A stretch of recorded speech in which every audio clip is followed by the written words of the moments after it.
Hey everyone, today I want to revisit a episode that was recorded a year or so ago, and I want to revisit this episode for two reasons. The first reason is that you might have noticed I've been revisiting a few episodes over the last few months, and that is because next month we are celebrating the 100th episode of Brand Your Passion. I cannot believe it, but I am so excited and I am planning something super special and so exciting to fully commemorate this extra special episode. So hold on to your seats and get excited for that because it's going to be amazing. But I wanted to revisit some of the best episodes leading up to that celebration. So that's why we're revisiting this episode, and why we have revisited some of the others over the last few months. And also, this episode in particular is all about the brand identity process. And I know that over the holiday period, which we are rapidly approaching, this is a time where some people, because we have some kind of spare time, we have that wind down time where people have some time off work, there are not as many client work, not as many customers. There is that time to actually work on your business, that this is time that people do spend on their brand identity. It is the time that people will be spending to rebrand, to refresh that brand identity. So I thought this would be a perfect time to remind you all about the brand identity process and what that looks like if you are looking to do your brand identity over the holidays, or to kick off 2024 or the next year with a brand identity refresh or rebrand, or do it for the first time.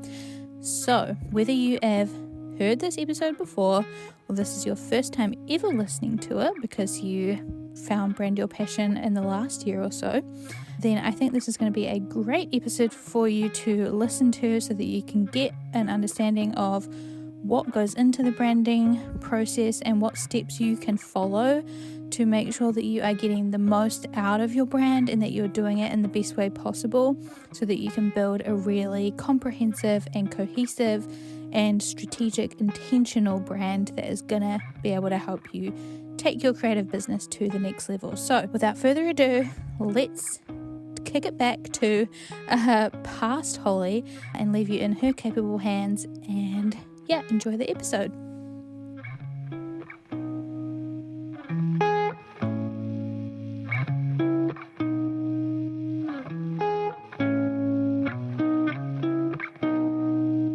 Hello and welcome to Brand Your Passion, the show that helps you turn the thing you love the most into something that people know and love you for. I'm your host, Holly Arnett, the brand coach for creatives, and I'm on a mission to make the world a more creative place, one brand at a time. If you're ready to get more eyes on your work, more dollars in your pocket, and more creativity in your life, you're in the right place. Welcome. Let's brand your passion.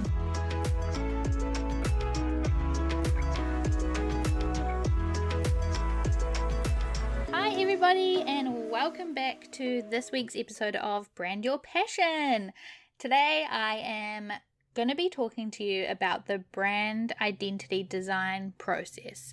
I'm going to talk through each stage of the process, what goes into it, what happens, so that you can either follow this yourself if you are DIYing your brand, or if you are going to be hiring somebody to help you to design the identity for your brand, you will know what's going to happen and what the process will look like when you are working with them. So sound good?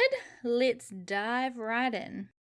So first and foremost, before you dive into any actual design processes, you are going to need to do some strategy work. So I'm not going to go over this massively because I feel like I've talked this to death and we've already got a bunch of episodes and articles all about the strategy process, and so you can go and read those or listen to those. But I just wanted to preface that before you do any design work, you need to do some strategy work. Otherwise, you are just kind of guessing and designing stuff for the sake of it or because it looks cool, rather than intentionally choosing design elements or designing things that are going to align with who you are and attract your ideal audience and do all that magical work that brand identity design can do if it's done strategically, right? So before you do any design work, you need to know like who you are and who you're trying to reach and what your brand voice is, what your personality is like,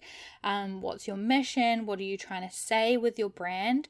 So make sure that you do all of that first. If you're working with a brand designer, they might have that as part of their process, or you might need to bring that sort of information with you.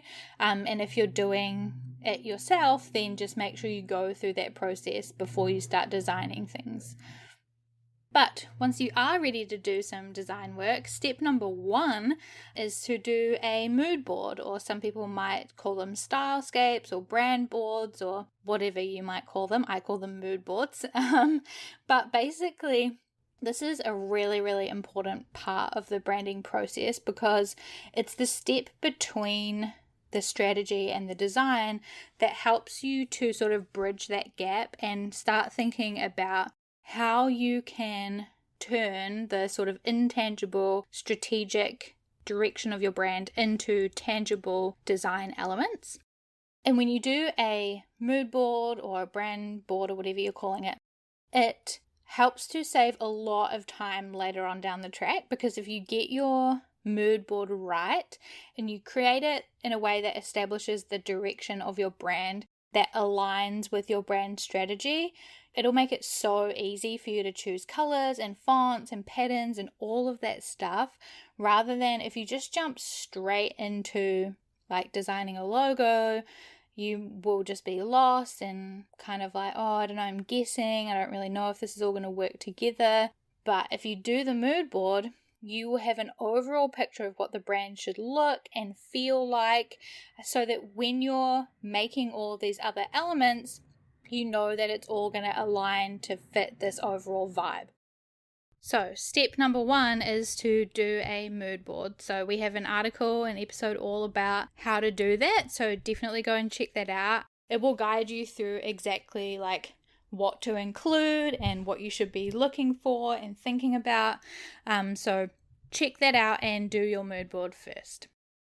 Step number 2, once you have your mood board and you're like happy with that and you're like, yep, this is the direction, it feels right, it communicates everything that we want it to communicate, then you are ready to design your logo.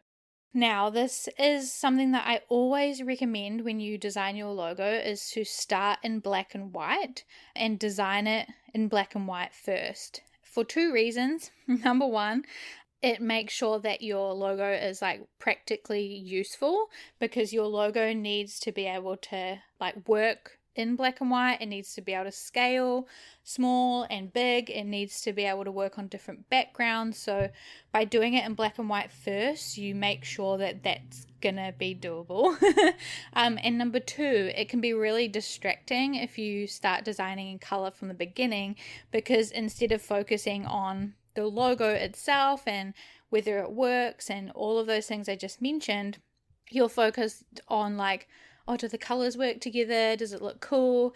Does it like feel right in the colors that I like? And all of that stuff that's just distracting from the logo itself, and making sure that it works and is practical and communicates what you need it to communicate in black and white. So design it in black and white first.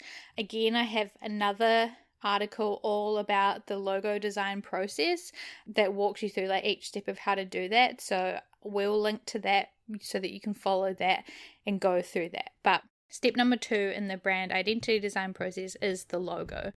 Once you have done the logo and you're happy with it in black and white, you can work on your color palette. Now, your color palette is super important because color communicates so much and it has so much meaning attached to it and so many like connotations that people associate with different colors. So color is really powerful, and it also increases the recognition of your brand by like 80%. So if you have a really clear color palette, it's really powerful for people to be able to remember and recognize your brand. So step number 3 in the process is to choose your colors and choose a color palette that is flexible enough that you have room to like change up your Instagram designs and use it on your website really effectively, but not too many colors that you don't really have like a clear brand.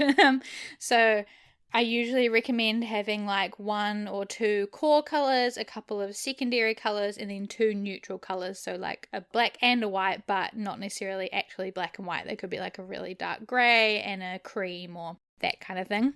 So again, I have another article all about color. We have one about how to choose your colors, and then one about like platforms you can use to create your color palette. So check those out and go through the process that's in those articles to help you actually put your color palette together. Then you can go back and apply that to your logo. Now that you've like sorted out the logo and the color palette, you can put those babies together and make sure that your logo looks good in your new color palette. Step number 4 is to choose your fonts and create a font suite for your brand.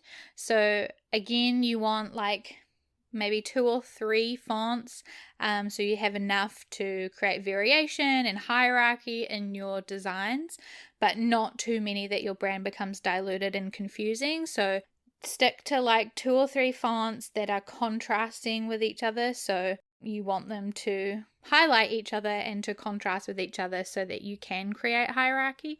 And fonts, again, have so much meaning. So you can communicate a lot through the typefaces that you choose, and you can refer to our articles about fonts to understand that and what each font means and communicates and feels, so that you can choose the ones that are right for your brand. And remember, you are like referring back to your mood board and your brand strategy all the way through this process, so that as you're choosing your fonts, you're going back and going, okay, does it feel like the mood board does? Does it align with like what we're trying to communicate in our brand strategy? All of that stuff, you're going back and referring to those things to make sure you're making the right design decisions. Step number 5, once you have your core like main trio, which is like your logo, colors, and fonts, you can also start thinking about other brand elements that you might include. So that might be patterns, icons, illustrations, imagery, music even. All of those things are other elements that come together to create like a complete brand identity design. So those could be like, the patterns that you might use in the background of a section of your website, or the icons that you use to communicate different points on your website, or illustrations that you use on social media. All of those things are part of your brand identity. So you need to think about, what are they going to be? What style are they going to be that will fit with our brand direction, fits with our mood board, with our strategy? So step number 5 is to choose and design those elements. And then the last step number 6, once you have all of those things, is just to apply it to everything. So once you have all those brand elements, you can put them onto like social media profile graphics, you can put it on your email marketing, put it on your packaging for your products, you can put it on your website, on your social media graphics. You can start taking like brand photos with your colors and visual direction in mind. All of these things you can apply your brand identity to. So that is essentially the brand identity design process in a nutshell. So I'll recap. You do strategy first before any design work. Agreed? Then you want to do your mood board and make sure that you have like the general direction of the brand all sorted before you start designing anything. Then you'll do your logo in black and white first, then choose your color palette, then select your fonts, then do any other brand elements such as patterns, icons, illustrations, and then start applying it to everything. In between there, you can do sort of any testing or get any feedback from anyone that you might want to do that with, if you want to like check how your brand feels with some other people before you apply it to everything. That can be a smart thing to do too. So that is the brand identity design process. I hope it is useful to just see it like step by step. What do I do in order? What do I do first? How do I get started? And if you have any questions about any of the steps, refer to those other articles that we will make sure that we link for you, but also reach out to us on Instagram or via email, and we will hopefully answer and help you as much as we can so that you can DIY your brand and make it freaking awesome. Or you can work with another designer like a boss and make it magical. Hope this has been super helpful as always, and I will see you in the next episode.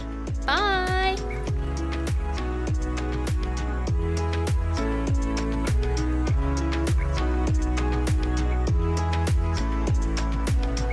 Thanks for listening to this week's episode of Brand Your Passion and choosing to spend time with me learning all about branding, business, and all things creativity. You can find more episodes just like this one at makerandmoxie.com/podcast.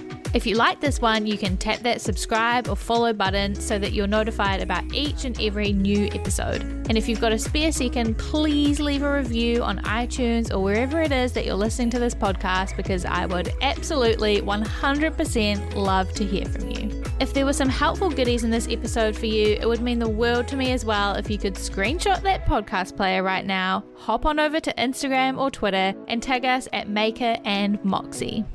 By subscribing, reviewing, and sharing, you're helping reach more creators just like you, so that together we can make the world a more creative place, one brand at a time. We can't achieve this mission without you, so your support means the absolute world. I will talk to you in the next episode, but until then, keep creating.